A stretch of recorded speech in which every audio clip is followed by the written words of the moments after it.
Listeners, are you ready for your monthly literary adventure? We now have the BFF Book Club. Join us each month to explore a new book. After reading, connect with fellow book lovers and meet the author in a live interview. Can't make it live? Don't worry. We'll send you the recording. You can find all the upcoming book club selections at www.bookishflights.com/read/BFF Book Club.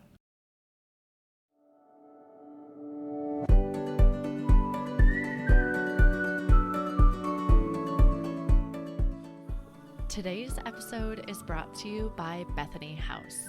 Make sure you stay tuned to the end to hear about Across the Ages by Gabrielle Meyer. Hi, I'm Kara Infante, and this is Bookish Flights. In each episode, I chat with one bookish guest as we take some time to sample and savor the pairing recommendations from their bookish flight.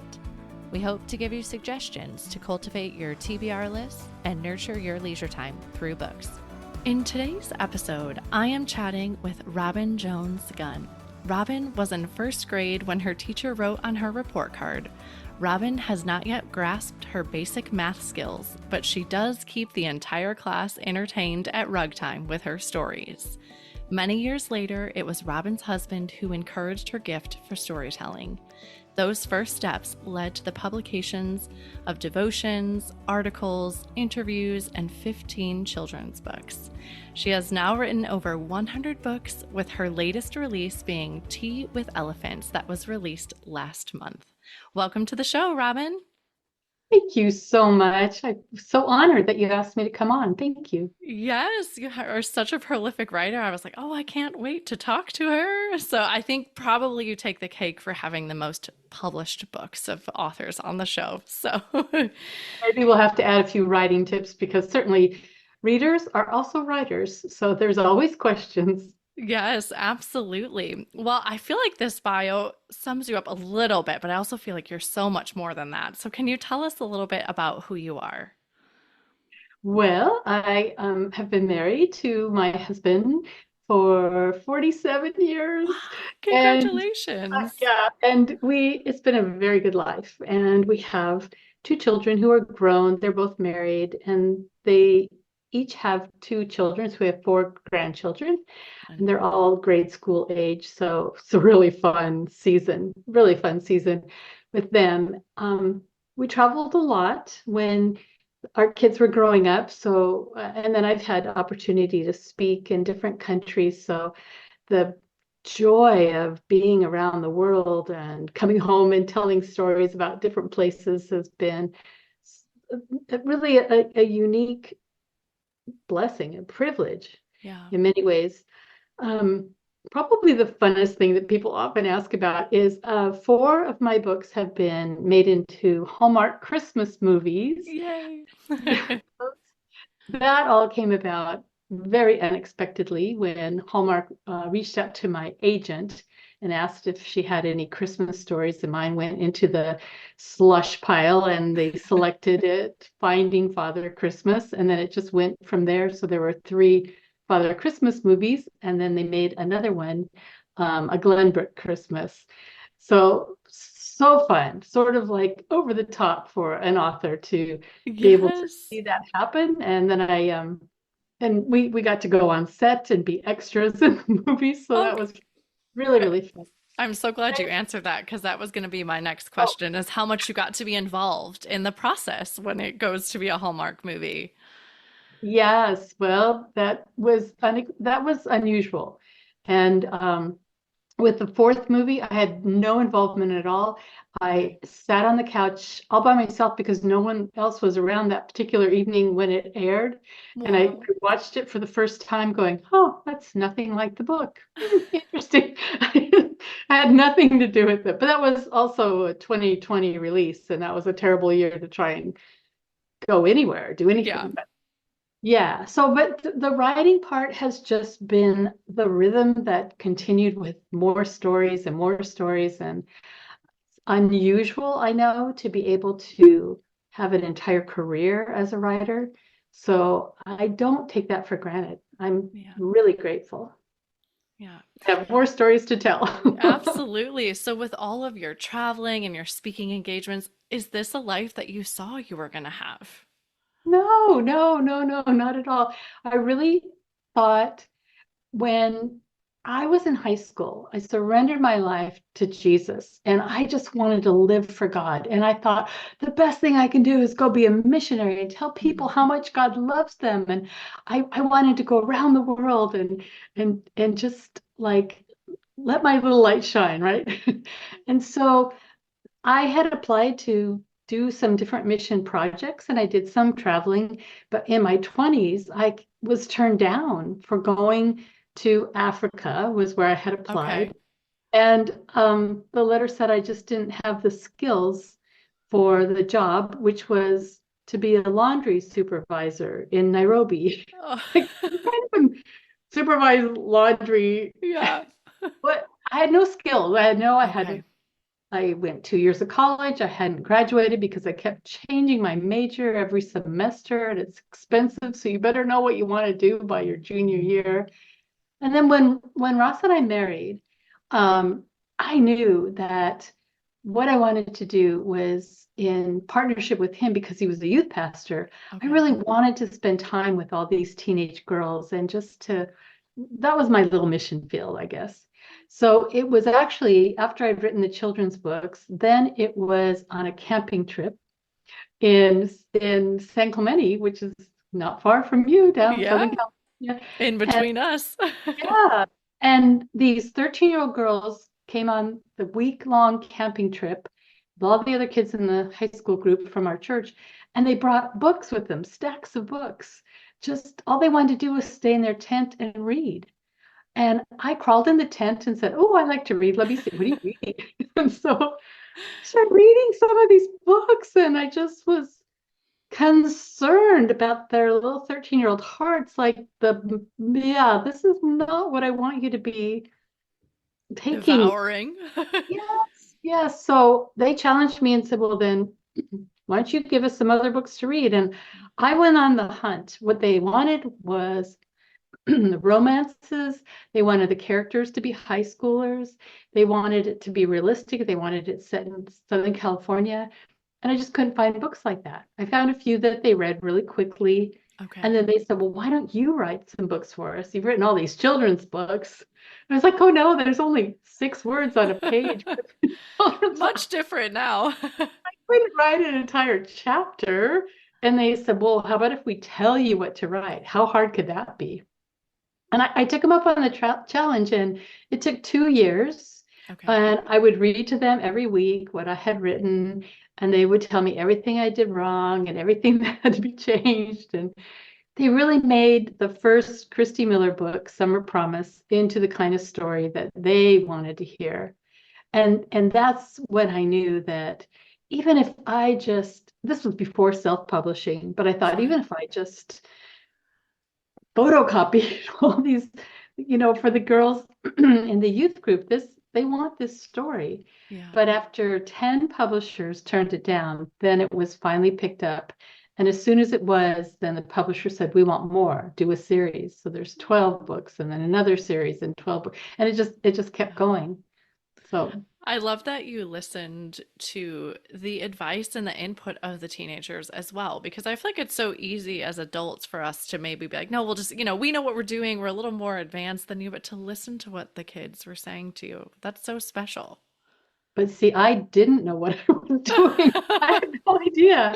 And yeah, I learned so much. And then that really became part of the pattern too, in the years of writing, to be in critique groups, to go to writers' conferences, Okay. to have other, feedback from the target audience that I was writing the book for. And I think overall, one main thing I have learned as a writer is to humble out, just learn, be Yeah. receptive and open, because it's only going to improve what you're working on when you know what it is that the readers want to read about. So, yep, I got an early start. That's great advice. And now they have grown up and their daughters are reading the Christy Miller books, which is so wonderful. And that's great because I think we think about, right, and what books got us into reading. And now you have a whole another set of teenage girls from your first cohort of readers that are now picking up your books. And what a beautiful, like, full circle moment for all of you to have that. It is. So I imagine in having this very prolific career, you've probably learned a ton about yourself. But is there one thing that you think you've learned about yourself in particular through writing?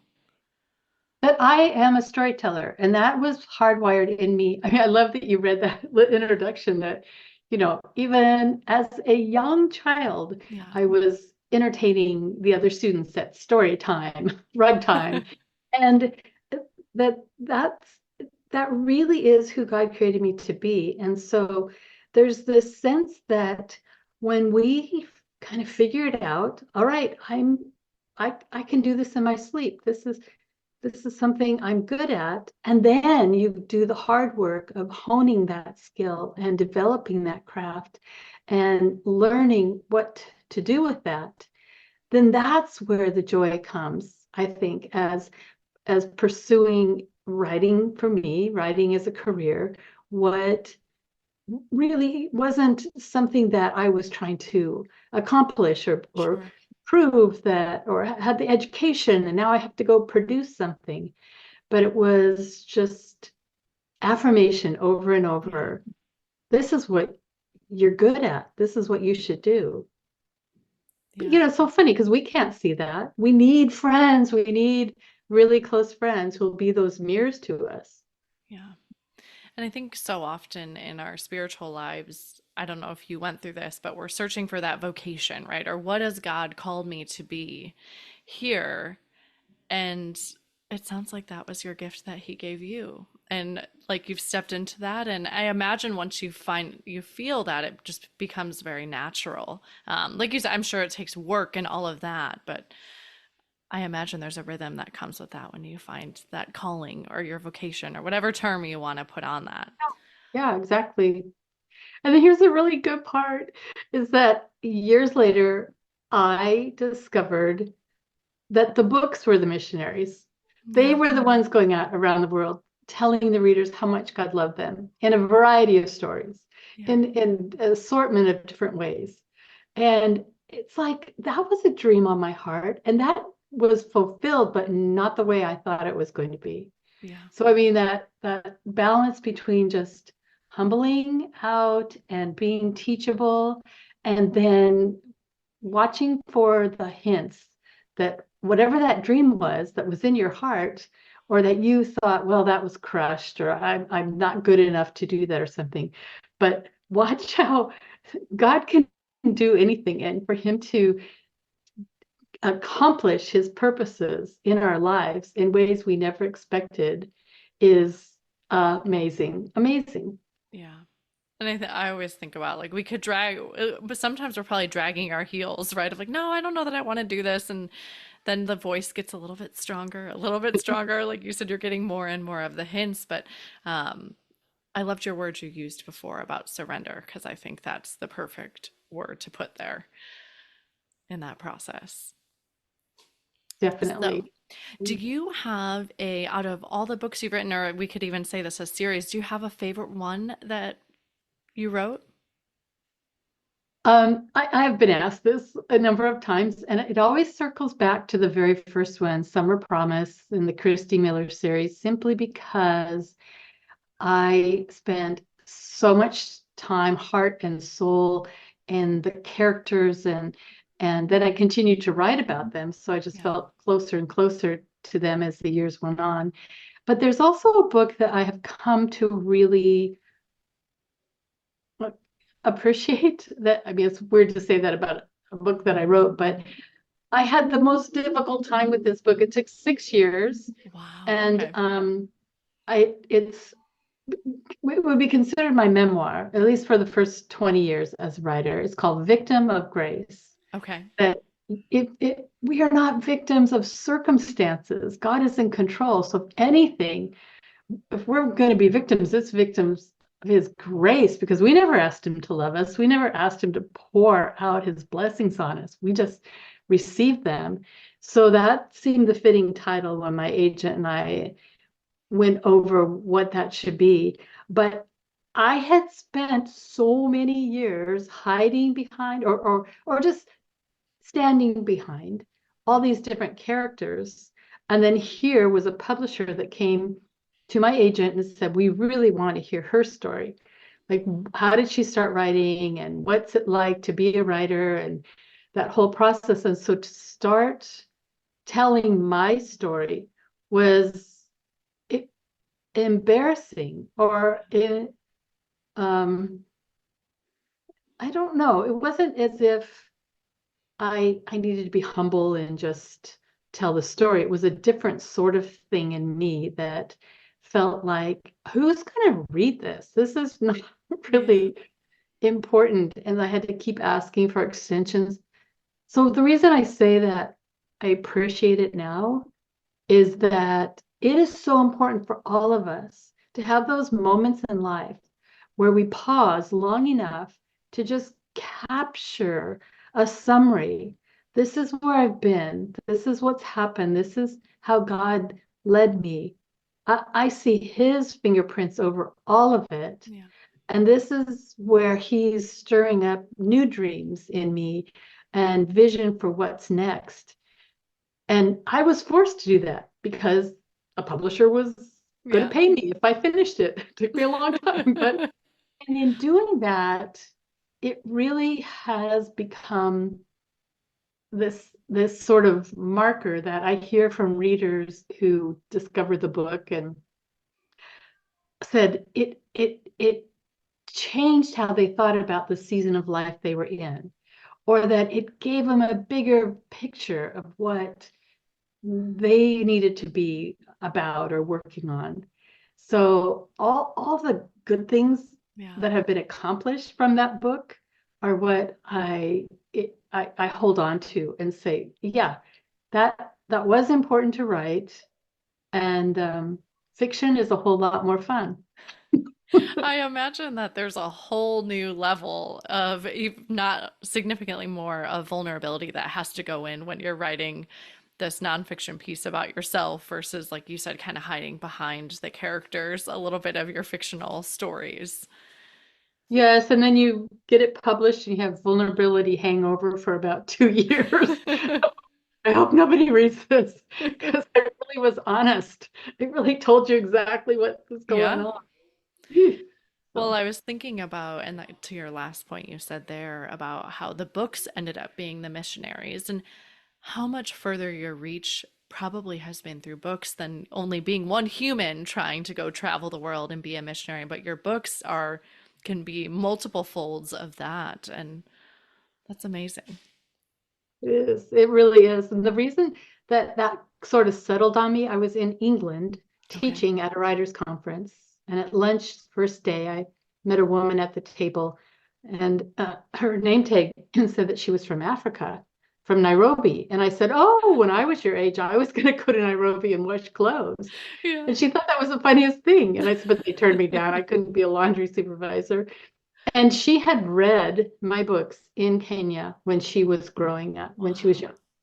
And she said to me, you did not need to come to Africa to wash our laundry. You sent your stories and they washed our hearts. Wow. Oh my gosh, I'm like, I've got I tears know. almost. I am a missionary woman after all, but not the way that I thought I would. And so that's what's really fun about the book that just came out, Tea with Elephants. Yes. It's that's that woman and I became close friends. We have been for decades now. Oh, I've got And chills.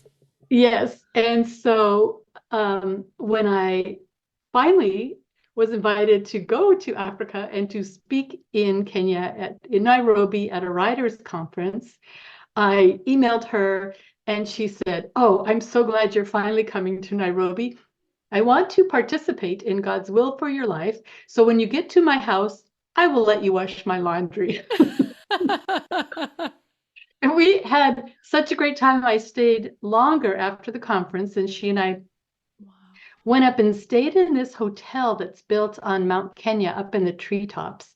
And at tea time, you go to the very top of the hotel, and there's a lookout point, and Okay. they serve tea. So you have china cups and saucers, and they come through and pour tea. And Wow. she and I went up and we took our scarves like we were posh ladies and put on our and went up, and you look down on this watering hole that's in that area by the hotel, but you're far enough up. And then the animals come out at twilight to the watering hole. And we sat there having tea with elephants. And yeah, she said, because I said something about like, oh, look at us having tea with elephants. And she said, yeah, you save that. You're going to want that Yeah. for a title of a book one day. So the story, Tea with Elephants, are two close friends from the US, and they go to Kenya and they go on a safari, and they just have this extraordinary experience of realizing the world is much bigger than Yeah. their little lives, and that God is at work in their lives. So it was Wow. fun to be able to take true life experiences and then put it into a story. Yeah, and what a way to document your travels that you have done around the world. You'll always have that memory and kind of cemented in there, right? I think we always think we're going to remember things and then, but you now have a full story you've written on that. And it sounds amazing. Now I can't wait to read it because I'm like, oh, I know the backstory as well, like where this started from. So, listeners, that was Tea with Elephants. So you can grab that now. It's was published in October, so you'll be able to grab your copy. Um, so how are your days set up? Do you write every day? Do you write when you're working on a project, or how do you do that? When I first started writing, our kids were little, and I was working part-time, and my husband was a youth pastor. There were always youth things happening, and I had to find time to write. Yeah. And so I'm an early bird, and I thought, well, maybe I can get up early in the morning. And then I read C.S. Lewis' book, Letters to an American Lady. And Okay. came across a passage in the book where he said that he was a notoriously early riser. I'm going to just paraphrase this, but he Sure. said, I rise before dawn, make a proper pot of tea, and answer all my correspondence before breakfast. And I thought, I'm going to go buy a teapot if it worked for Jack. I did. I went to the thrift store and I bought this cute little teapot. And I started setting the alarm 3 days a week at 3 in the morning. And I don't have I can just bounce up at 3. I don't know why. It's a little more challenging now, Okay. but and so I could work from 3 to 7 when the kids woke up, and no one ever called. No one ever bothered me. It was beautiful. And so that's how the work got done. For Wow. probably the first 15 years, that was my rhythm, that was my time, and I'd go about the rest of the day. Yeah. As the years went on, and the kids were in school or grown or out of the house, then I would do a lot more during the day. The way I do it now is such a hodgepodge. It's really interesting. I think I'm kind of hardwired to still have the most creative thoughts in the morning, Sure. because even if I set aside time and say, okay, at 4 o'clock this afternoon, from 4 o'clock to 6 o'clock, I've got to finish that chapter. And at 4 o'clock, I sit down and my brain is just Yeah. kind of floating. I don't have the same kind of energy that I do in the morning. So pretty much the majority of the work still gets done in the morning hours. Yeah. I that resonates with me so much because I'm Does an it? early bird, and even when Yep. I was in grad school, I would wake up early. I would like go to bed at like 11, but I would wake up at like you said maybe 3:30 or 4 to study for the test that Oh, day, and it wasn't to like cram, it just was after 11 my brain was like mush. I'm like, well, it's yeah. not really working anymore. I'm not absorbing anything else, so I might as well go to bed and try again tomorrow. And now with my kids, I do the same thing because I know it's a guaranteed quiet moment of my day, and I actually look forward to that dark Me and that too. quiet. It's just now it is that's my space is there. Yeah, that's it. And so here's my question. is your husband a night owl or an early bird? He's also an early bird. Oh, that's Yeah. unusual. Almost everyone I ask, it's like my situation where Ross would rather stay up till 1 in the morning. But I'd rather go to bed at 9 o'clock. So Yeah. He can opposite. stay up later. And so I feel like he does better with less sleep, where I'm like you. I'm like, no, okay, 9 o'clock. I like to be in bed with my book. And whether I read 2 pages or 20, it just depends on how the day went. But he could stay up till 10:30, 11 watching a movie, which is his way to unwind and still get up at 4:30. And I'm like, Uh, then it's harder for me to get up. So I'm like, nope, I got to stick with like 9. it catches up. Absolutely. Yeah, it's a lot more forgiving for him. What do you hope readers will ponder as they're reading Tea with Elephants? Are there any themes you're wanting them to get out of the book or questions to think about? The overall theme of the Suitcase Sisters collection, this is the first book, Yep. so there'll be more that are set in different places around the world.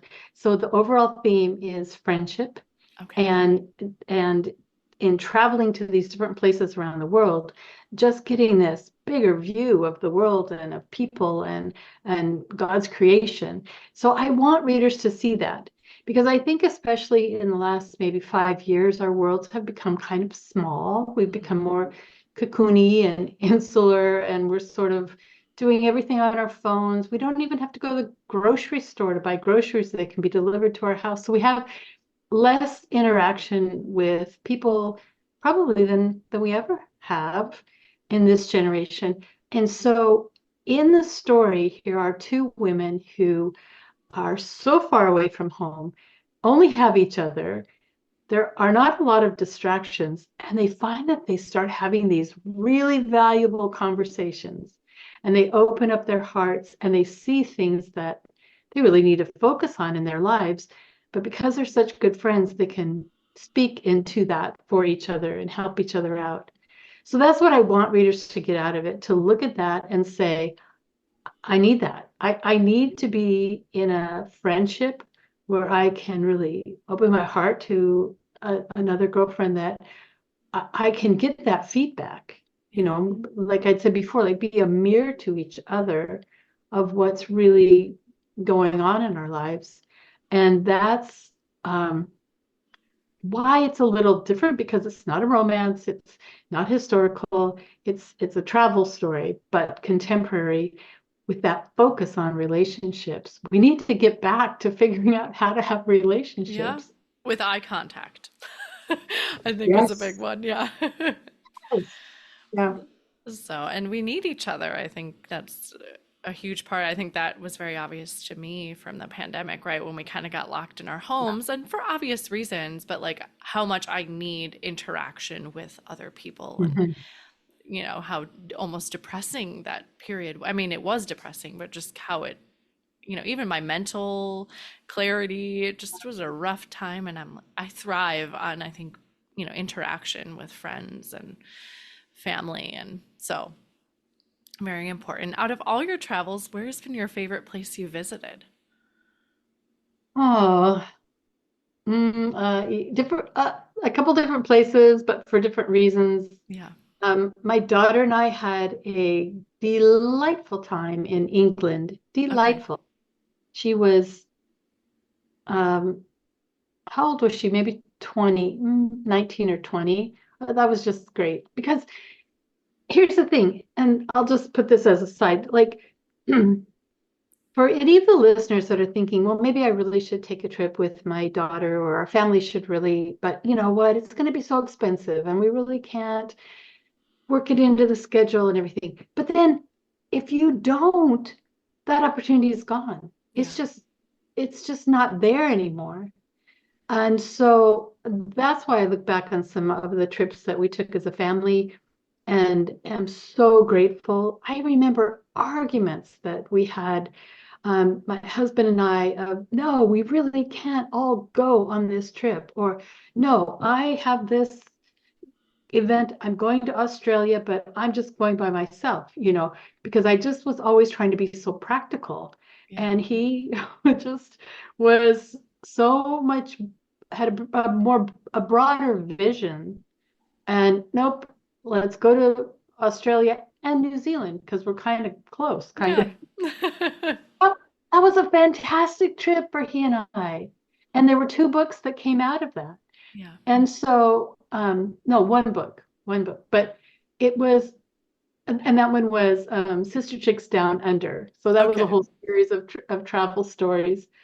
And so, yeah, I think that's different places became favorite because the memories are so rich and I Yeah. cherish them.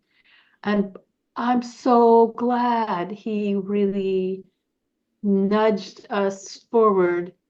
And you know what? I don't remember there being bills that didn't get paid or there, God Yeah. provides, there's always enough. Yeah. So, yeah, those different places, different reasons. But I do have to add Brazil because when we went there, it's because the Christy Miller books have been translated into Portuguese by a publisher Okay. in Brazil. And so I got to speak in high schools and churches and meet all these Wow. teenage girls. And it was amazing. It was really amazing. I Yeah. love that. Wow. My little missionary heart was very happy. It was throbbing then. Yes. Wonderful. Well, let's switch gears a little bit and let's talk about who you are as a reader. What genres do you enjoy reading? We lived in Hawaii for 10 years. Okay. And Us too. uh, Not 10 years, but we've lived there as well. were you on Oahu? Yeah. Oh, we lived on Maui Okay. and loved it. And I got started on finding old books about Hawaiian history. Yeah. So I have quite a collection. And so I love that history. Not just, I don't love all history. I Sure. think my dad was a history teacher. And so I got so much information in history. We took a trip back and visited every Civil War battlefield and you Wow. know, so it wasn't like history in general fascinated me, but Hawaiian history really captured my attention and the people of old Hawaii. So I love reading about the, the ways that the islands have changed over the Yeah. years and the influence of such a melting pot, so many different cultures that came there. I'm how can you not be a C.S. Lewis fan? But I Yeah. think I came in kind of through a circular way to discover his work because the first thing I read was Paralandra, which was one of the books in the trilogy,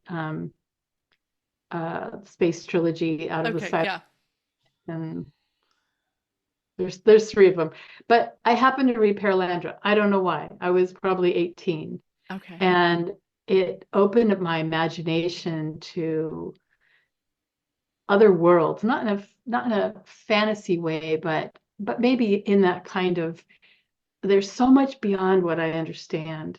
And to read a story that just makes you pause and just look off in space and think about it. Like Yeah. that's I love that. That's power.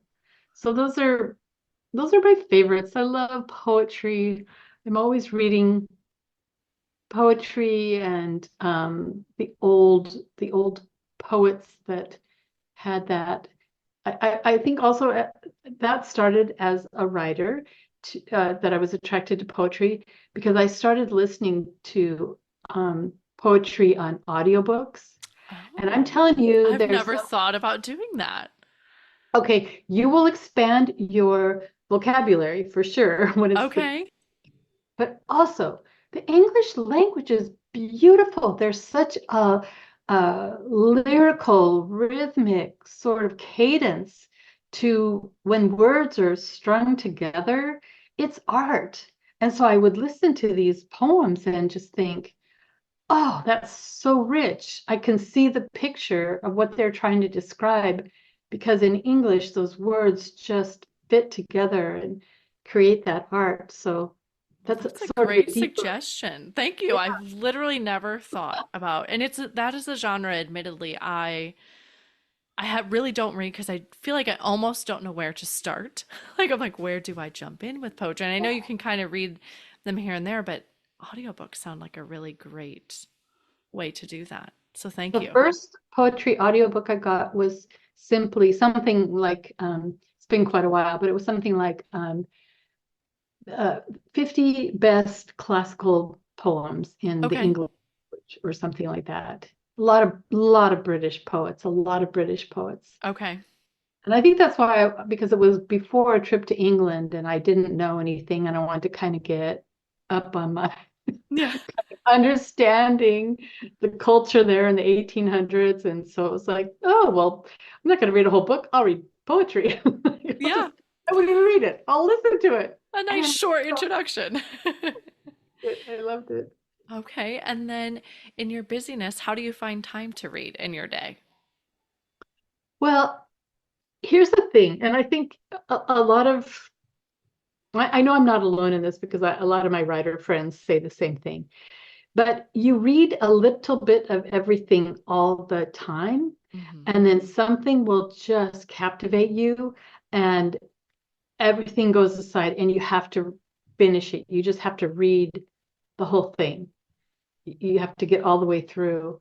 And I've done that recently with a couple of books that I never thought I would even get through the first chapter. Surprise. But because I'm we're hooked.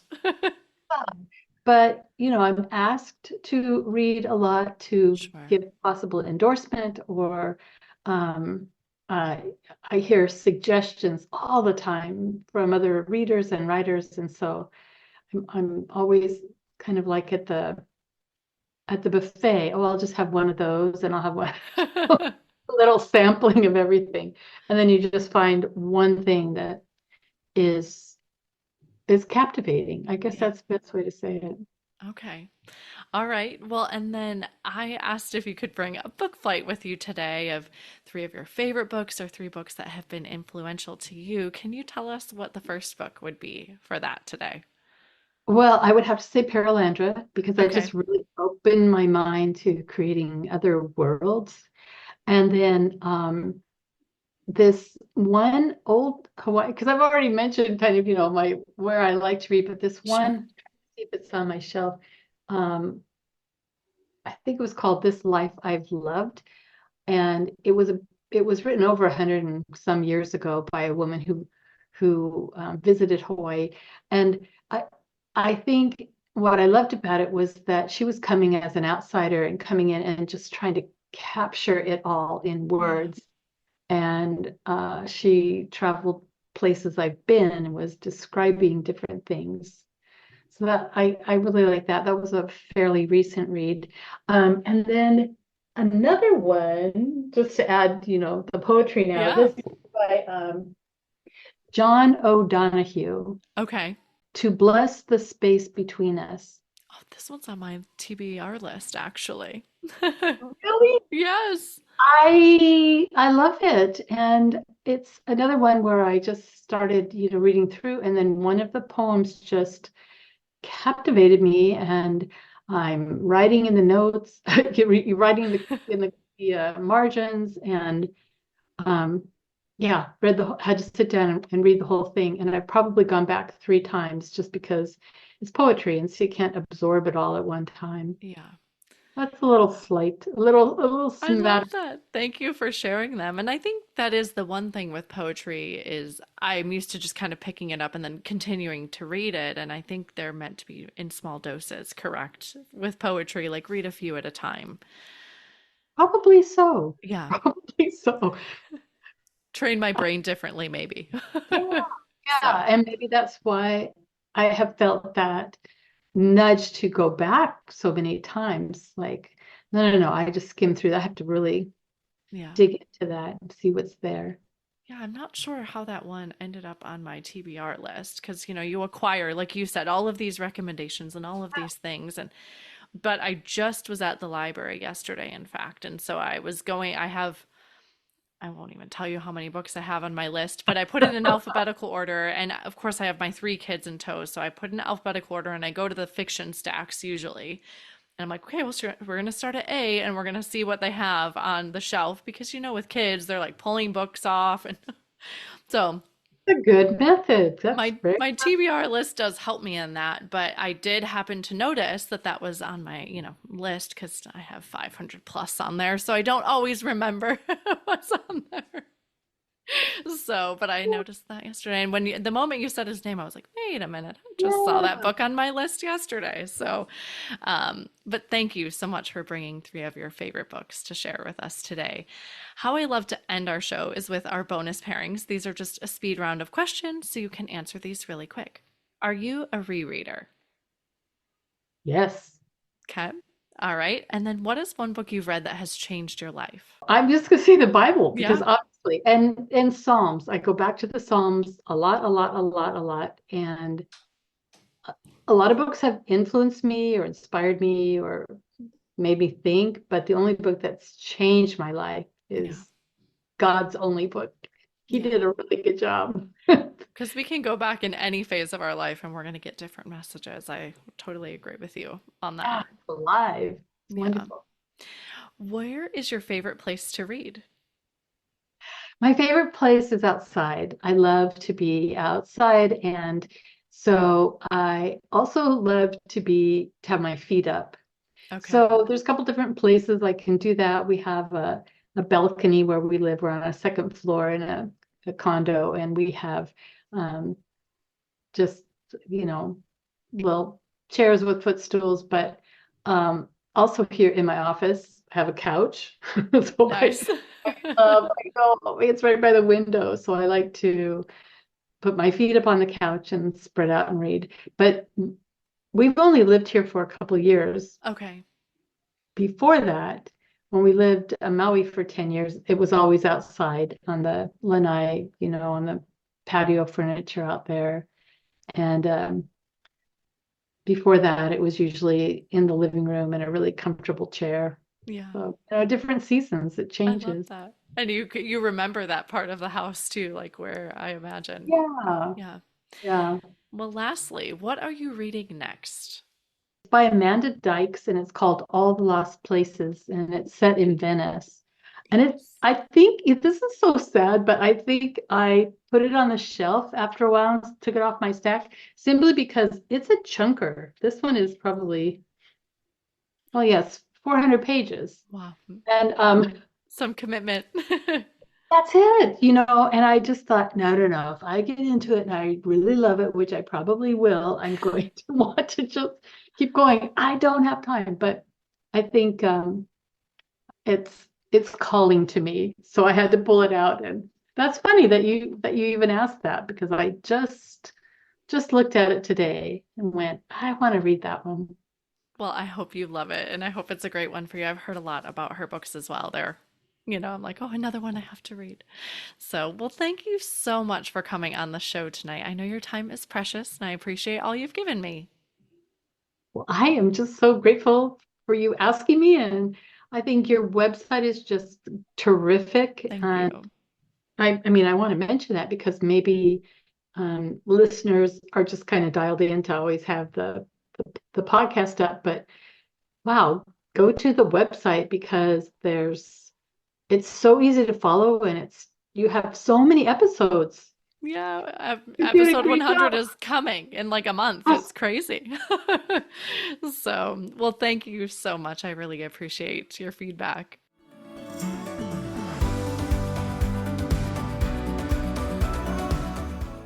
Today's episode was sponsored by Bethany House, and we're featuring a fan favorite time travel romance that will take you on a high seas adventure with a crew of swashbuckling pirates in 1727, and centuries later, a prohibition campaign with flamboyant speakeasies in 1927. In her new book, Across the Ages, Gabrielle Meyer presents Carolyn, who is living in two eras simultaneously. The secret to her time-crossing gift lies with her mother, who disappeared in the Caribbean. While searching for her, Caroline finds more questions than answers as she embarks on a perilous journey through time. Get 30% off and free shipping when you purchase Across the Ages from bakerbookhouse.com. You can also hear more about this book from Gabrielle herself on episode 113. Thank you so much for listening to today's episode with Robin Jones Gunn and her book flight of some of her favorite books. You can find all the books that we've talked about today at www.bookishflights.com. That's it for today. Thank you so much for listening. As Emma Thompson said, I think books are like people in the sense that they'll turn up in your life when you most need them. Cheers to you, dear readers. Until next time.